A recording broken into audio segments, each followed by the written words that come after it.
Citi earlier this week was saying the 10-year gilt yield could turn negative on a no-deal Brexit. Not just that, also general secular stagnation in the direction of yields globally. Is that something that you're watching too, the 10-year gilt yield potentially turning negative?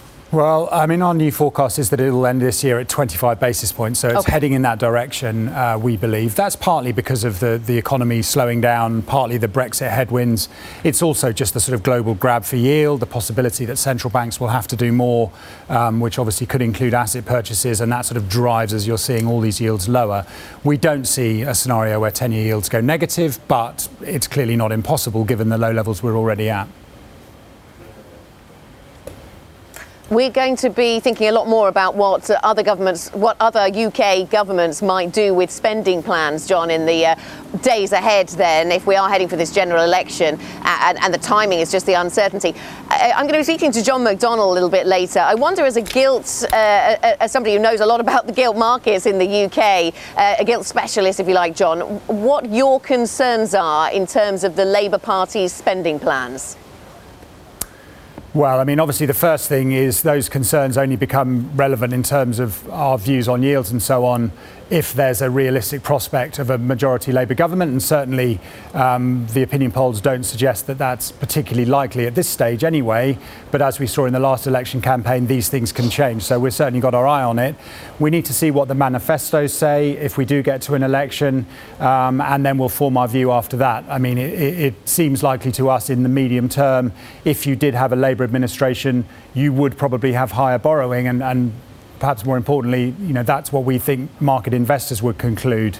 But until we get to the point of an election being a fact rather than speculative, and we see what the manifestos say, it's hard to put any sort of quantified numbers on that. Is all the bad news priced into sterling now? No, because I think, you know, a no-deal Brexit, certainly in markets' minds, is the worst-case scenario. It's, as I said before, the probability of it, by definition, I think, is going up when you have a Prime Minister who seems, you know, more ready to go down that route if that's the way things head. I think that probability has gone up, but it hasn't crystallised, and nor do markets expect it to, because Parliament is doing everything in its power to stop it. If it did crystallise, sterling would certainly go lower than where it is today.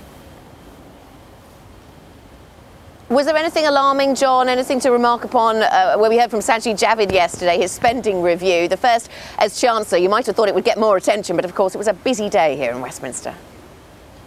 Yeah, and also, you know, it only focused on 1 year of spending the next fiscal year. Yes, you know, at the margins it has implications, but by far the wider ones, of course, are what growth does, because that in itself will have more of an impact on the public finances than anything the Chancellor said yesterday.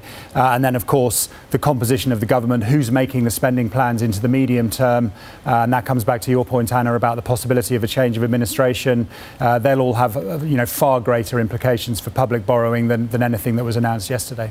In terms of your strategy around trading the gilt curve, just talk to me about how the prospect of no-deal Brexit weighs up with the changes we've seen to RPI and just other factors that are also impacting gilts at the moment. Well, we've got a cut priced in by about the first quarter of next year, so we'd say, you know, based on our expectations, the market's pretty fully priced there. That means the front end for us should be relatively stuck where it is now.